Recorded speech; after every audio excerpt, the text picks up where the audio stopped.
Good morning, students. In the previous session, we have started lesson number 3, force and pressure.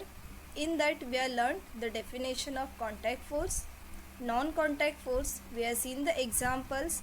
We have studied about balanced and unbalanced force. Now, we'll move to the next topic, that is, as you can see here, inertia. We will see the definition or the meaning of inertia. The tendency of an object to remain in its existing state is called its inertia. The tendency of an object to remain in its existing state is called its inertia. So this is the definition of the inertia. Inertia means a property of matter by which it continues in its existing state of rest or uniform motion in a straight line unless that state is changed by an external force. Means unless we will apply the external force, it will not move, it will remain in its stationary state, or it will move in its uniform motion. So this is the example, this is the meaning of inertia. I hope you are clear with the definition. Yes, so a property of matter by which it continues in its existing state of rest or uniform motion in a straight line unless that state is changed by an external force. Now there are different types of inertia. The first one, as you can see here, there are 3 types. We will start with the first, that is inertia of the state of rest. Now we will see the meaning of inertia of the state of rest. An object in the state of rest cannot change its state of rest due to its inherent property. This property is called the inertia of the state of rest. Inertia of the state of rest means an object in the state of rest, means in the stationary motion, cannot change its state of rest due to its inherent property. So this property is called as inertia of the state of rest. For example, as you can see here, this is the example of inertia of state of rest. When the cardboard is pulled, the coin falls into the glass. This is because the inertia of the coin maintains its state at rest and it falls into the glass due to the gravity. Yes, this is the example of inertia of state of rest. I hope you are clear with the first type. Yes, in the inertia, the first type of inertia we have seen, that is inertia of state of rest. Now we will move to the next, second one. As you can see here, inertia of motion. The first one which we have seen, that is inertia of state of rest. Second one, inertia of motion. The inherent property of an object due to which its state of motion cannot change is called its inertia of motion. The inherent property of an object due to which its state of motion cannot change is called its inertia of motion. For example, a revolving electric fan continues to revolve even after it is switched off. Passengers sitting in the running bus get a jerk in the forward direction if the bus suddenly stops. So these are the examples of inertia of motion. Yes, the inherent property of an object due to which its state of motion cannot change is called its inertia of motion. For electric fan, yes, it continues to revolve after switched off. And one more example we have seen, that is passengers sitting in the running bus get a jerk in the forward direction if the bus suddenly stops. So these are the examples of inertia of motion. So this is the second type we have seen. Now we'll move to the next.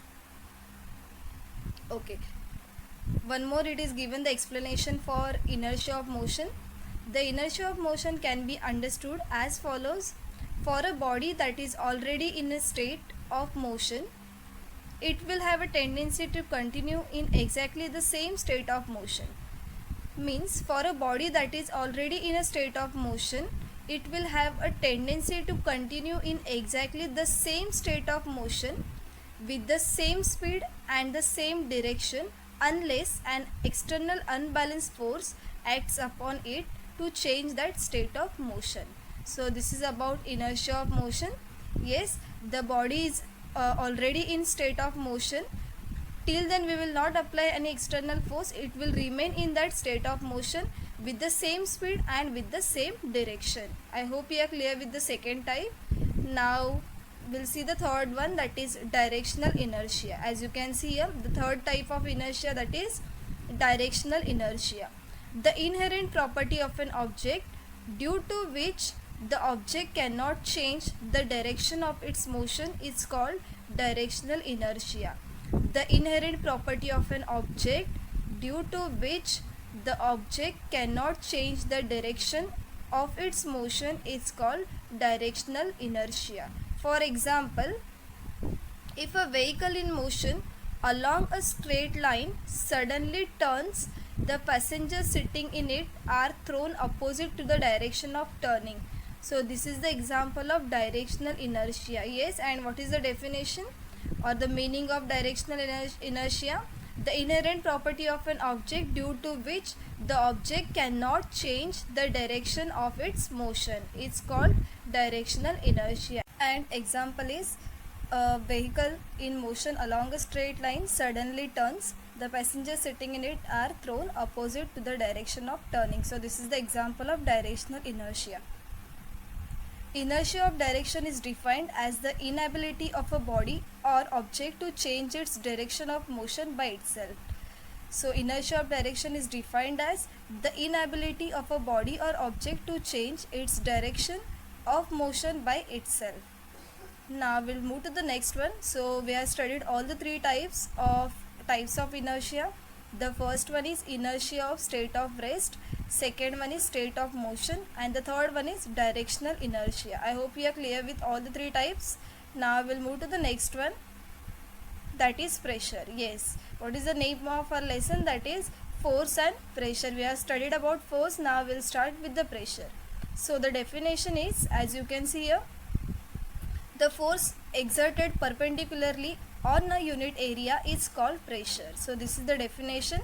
The force exerted perpendicularly on a unit area is called pressure. And what is the formula? As you can see here, one formula. Yes, what is the formula? Pressure is equal to force upon area on which the force is applied. So this is the formula for pressure. Pressure is equal to force upon area on which the force is applied. Okay, so this is the formula. And what is the definition?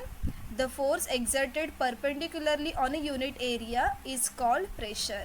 The force exerted perpendicularly on a unit area is called pressure, and pressure is equal to force upon area on which force is applied.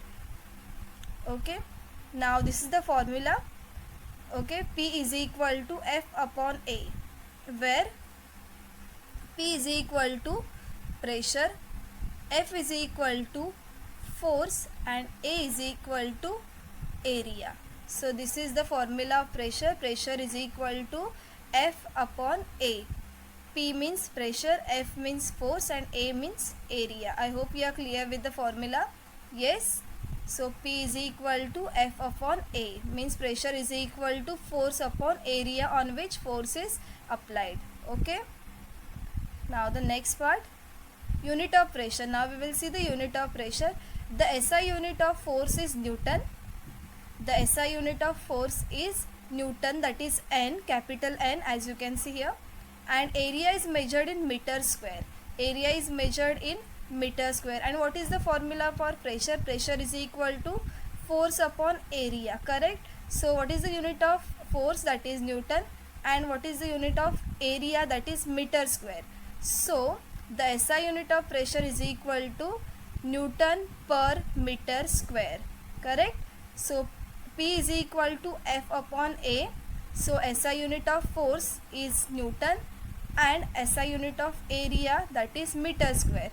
So the SI unit of pressure is equal to Newton per meter square. As you can see here, N upon M square means Newton per meter square. It is also known as Pascal, that is PA. In atmospheric science, the unit of pressure is bar, that is 1 bar is equal to 10 raised to 5 Pascal. Pressure is a scalar quantity. Yes, we have studied about force. Force is a vector quantity as it is expressed in magnitude and direction. But pressure is a scalar quantity because it is expressed in magnitude only. So it is scalar quantity. I hope you are clear with the unit of pressure. Yes, what is the unit of pressure? It is Newton per meter square. It is also known as Pascal. 1 bar is equal to 10 raised to 5 Pascal. Yes, and what is the formula for pressure? Pressure is equal to F upon A, means force upon area. You must have observed the tires of two-wheelers and four-wheelers getting pressurized. The air filling machine has a pressure indicating dial or a digital meter showing the digital reading of pressure. The machine feels the pressure to a certain value. You are aware that a force has to be applied for filling air in the bicycle tire with a hand pump. By applying force, air pressure is increased and then the air is pushed into the tire.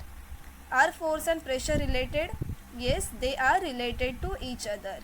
As we have seen the definition of pressure, pressure is equal to force upon area.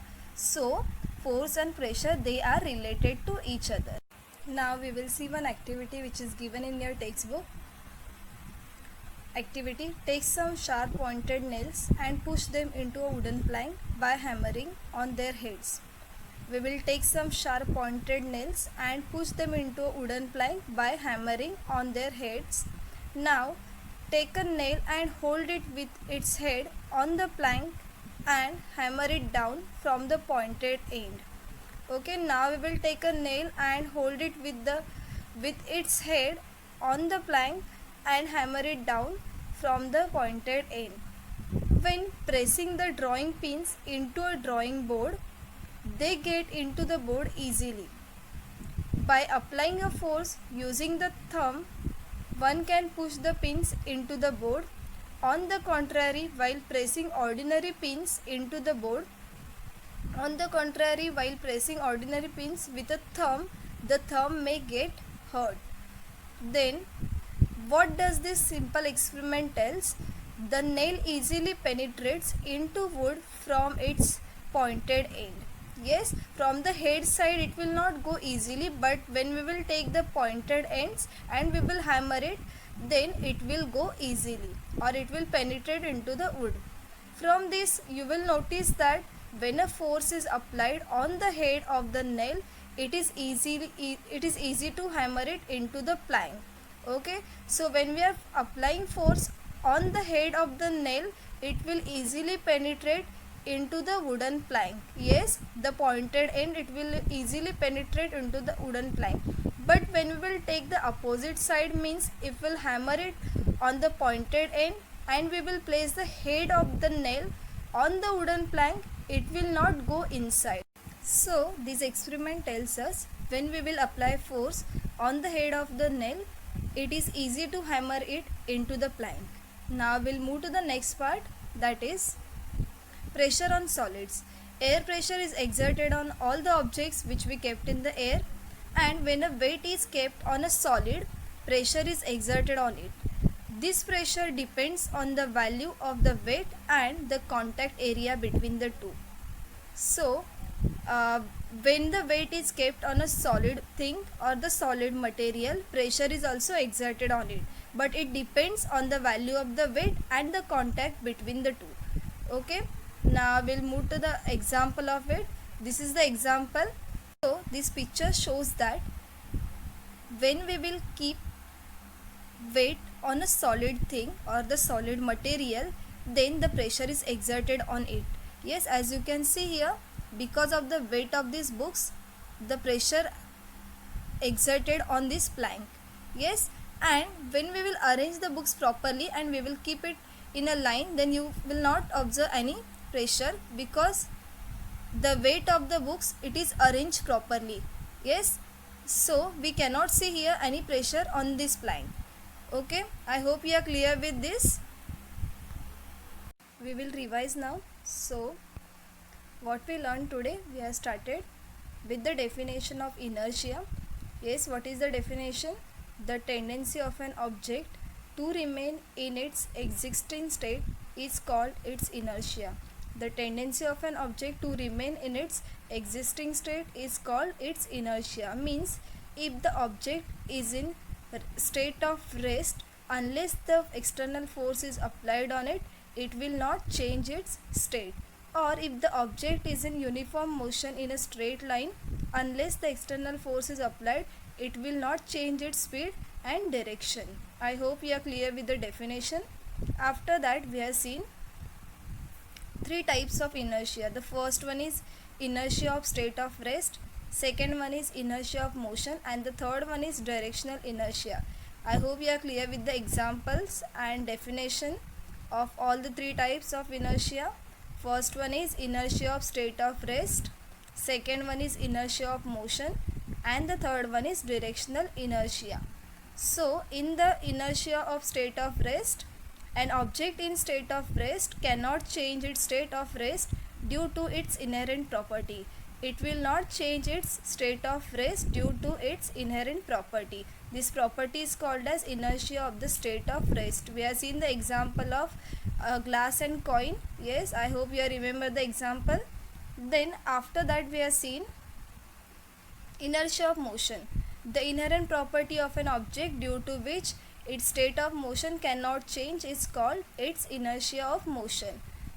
Because of the inherent property of an object, its motion cannot change. That is called as inertia of motion.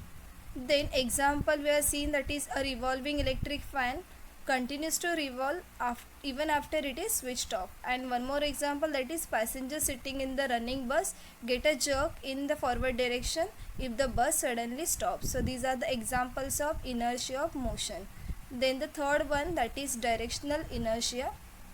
Yes, the inherent property of an object due to which the object cannot change the direction of its motion is called directional inertia. The inherent property of an object due to which the object cannot change its direction of motion is called directional inertia. For example, if a vehicle in motion along a straight line suddenly turns, the passengers sitting in it are thrown opposite to the direction of turning. So this is the example of directional inertia. So till now we have seen the definition of inertia. We have seen the three types of inertia. The first one is inertia of state of rest, second one is state of motion, and the third one is directional inertia. Then after that we have seen the definition for pressure. Yes, and the formula also, as you can see here, pressure is equal to force upon area.